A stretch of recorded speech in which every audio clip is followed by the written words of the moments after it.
So anyway, the beginning of the conversation will obviously be the approach, and you can do the approach in a variety of different ways, you know. Mystery's famous approach technique is over the shoulder, you know. That works too. I wouldn't be saying if it didn't work, you can do that. You can approach him head on. But the idea is to show that you're not super invested, that you're just like, you know, a passerby and just in a social mood. That's pretty much what I'm trying to convey. So anyway, that's the approach. Let's move on to the next.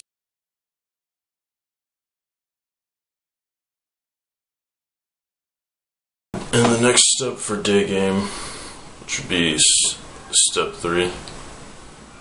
No, step 2. The next step would be your opener, and you know, you can do all types of different openers. If you're going indirect, you can be like, oh, I'm not familiar with the area. Do you know this area? Or no, just something to get them to stop. You can just go up to them and be like, hi, we haven't met. Or you can say, oh, I saw you and I just had to meet you. All these things work. So yeah, that's what I usually use for the opener. That pretty much covers that. So, next.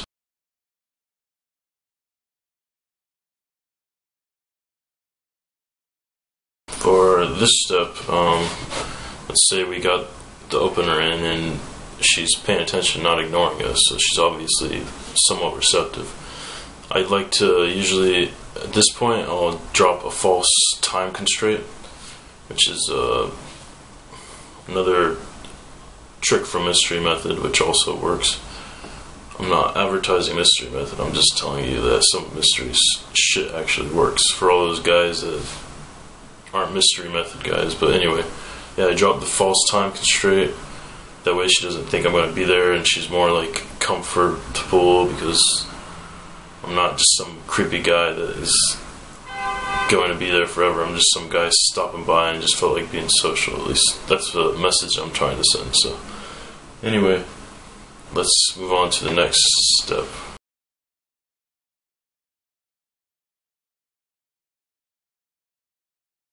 And now the next step in day game would be qualifications. And qualifications can be anywhere from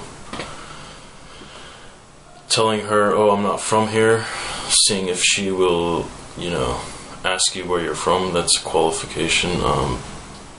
If she doesn't ask you where you're from, be like, do you want to know where I'm from?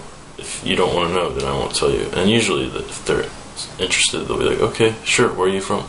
You know, just stuff like that. Getting them asking you questions, you know, soliciting questions. That's the idea. You pretty much get her investing, and if she's already invested, then she's more likely to go further, you know, go further, go the extra mile, whatever.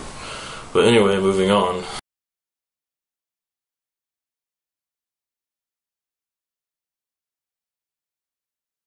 Okay, let's say we got her qualifying herself to us, and she's, you know, asking us questions about ourselves. That's usually when I'll ask them things about themselves, like if they play instruments, you know, things like that that I do. Like I play an instrument, so I like to find commonalities next.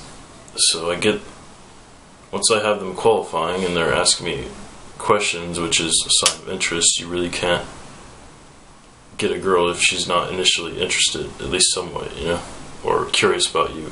Curious interest. So anyway, we got her qualifying, and now we're finding commonalities. So that's the next step. Asking her questions that are questions like that you can come back on yourself, you know, questions that will bring the topic back on yourself. Because if you're asking a girl if she plays an instrument and you play an instrument, then bam, you found a commonality. Get it? Alright. Moving on.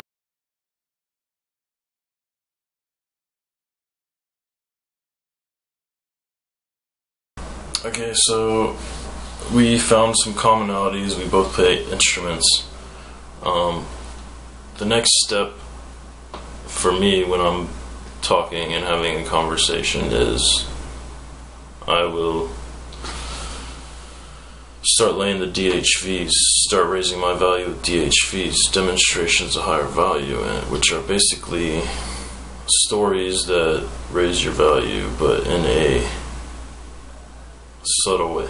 It's kind of like bragging, but in a subtle way. Like, one way would be like, oh yeah, I got trashed last week. I went out with my friends and we just had a great time. Friends indicating that you have friends.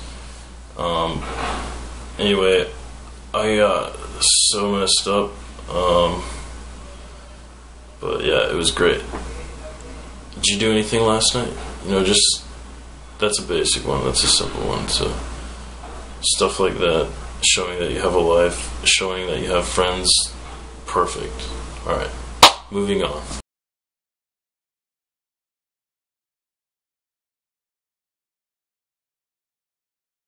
Alright, now we've got the DHVs laid on them. Yeah, they're looking at us in a more interesting way, hopefully. Getting those big anime eyes. Alright, after that, once I see the big anime eyes, I'm laying on the Kino routines. Kino, another term from Mystery Method, which means kinesthetic, as in you're about to touch them. But anyway, you can't just touch a girl. You have to, like, you know, have a way of doing it that is non-threatening. And that, my friend, is something we call a Kino routine. And a simple Kino routine that I've used and had success with would be, oh, let me see your hands. Oh, you have small hands. Oh, you have big hands. Hopefully she doesn't have big hands. But anyway, yeah, you put your hand up next to theirs and, you know, basically show the difference. And then you're like, okay. And then you back off, because you don't want to creep them out. Anyway, moving on.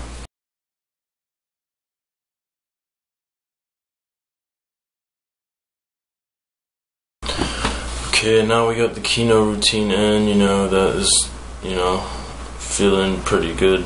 You did it right, you got a little bit of touch in there, she's a little bit more comfortable with your touch. So next, I like to either lay another DHV, or I will go into multiple threading, and multiple threading is kind of a complex topic. It's a more advanced technique, but the idea is to tell a story, get into the good part of the story, and then switch to another story, and then get into that good part of the story, and then switch to another story and get into that good. And in the process, you're building her interest, because she's like, wait, what happened with the first story?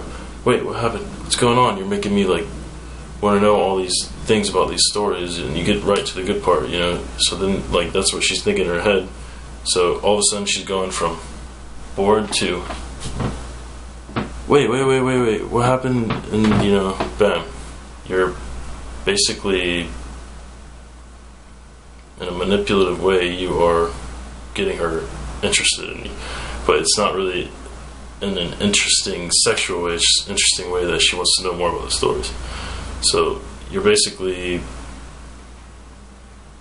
pushing the curiosity switch, which can turn into, I don't know, the seduction switch at some point eventually, because she doesn't know that she's being manipulated. So you're just, like, raising your value with all these, like, crazy techniques or gambits or whatever you want to call them. Anyway, multiple threading. Hope you got that. Next.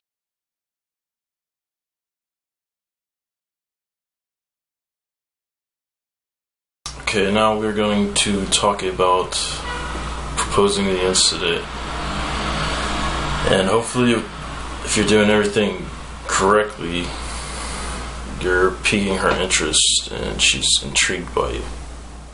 The multiple threading will get her intrigued by the stories, and she'll be wanting to know more. So I usually just tell them, okay, well, if you want to know more, let's go have a coffee and I'll tell you the whole story. And yeah, that's one way you can do it.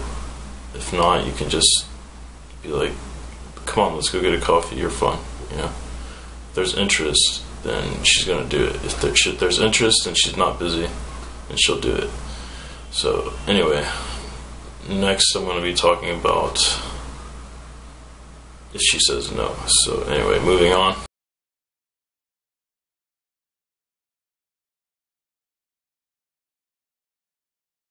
Okay, assuming she can't go on the Insta, you know, that's not always lost.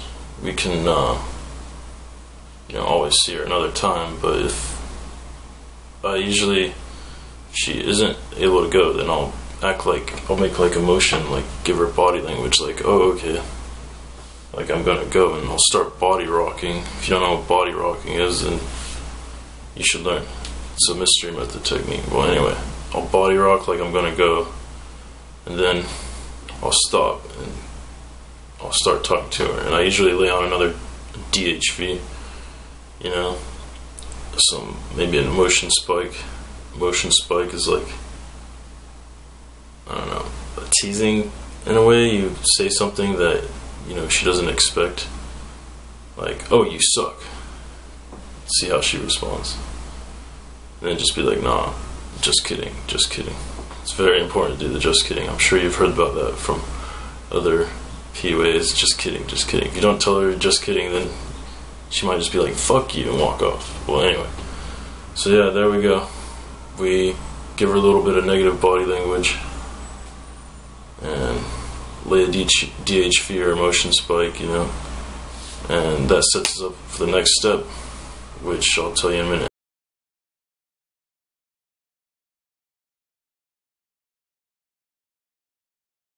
Alright, well, getting on with it, we are approaching the end of the interaction soon, so the next step would be a false time constraint accompanied by the number close. And when I say false time constraint, I usually, you know, after I've done the DHV or the little you suck emotion spike, or you can do both of them, then I'll tell them once again, alright, well, I gotta get going.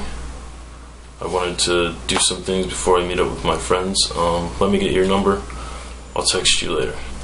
Pull out your phone, I unlock it, and I just hand it to her. And I'll say like 90% of the time they put their number, unless they have like a valid reason, which is usually boyfriend, or, you know, they're not emotionally available, then, you know, that happens. But still, that's how I do it, and most of the time I get the number.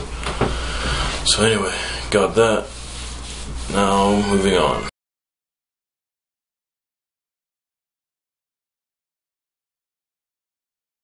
Alright, last step of the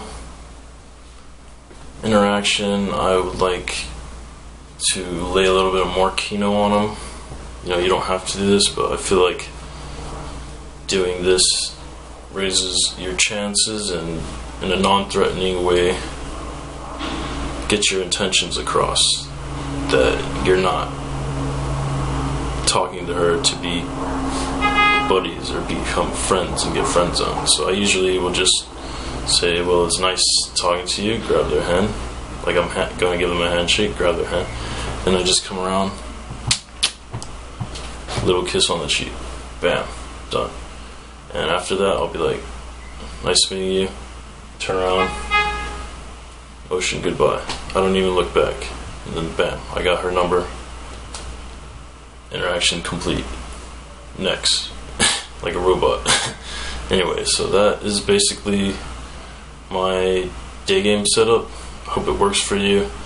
That's what I've managed to come up with in the years that I've been doing day game, and it usually works. I have found that I'm able to get 3 out of 5 girls' numbers no problem, and it's pretty solid on average. I can do that. I can just go up to 5 girls, very attractive girls, and as long as I follow those rules, everything works out for the most part.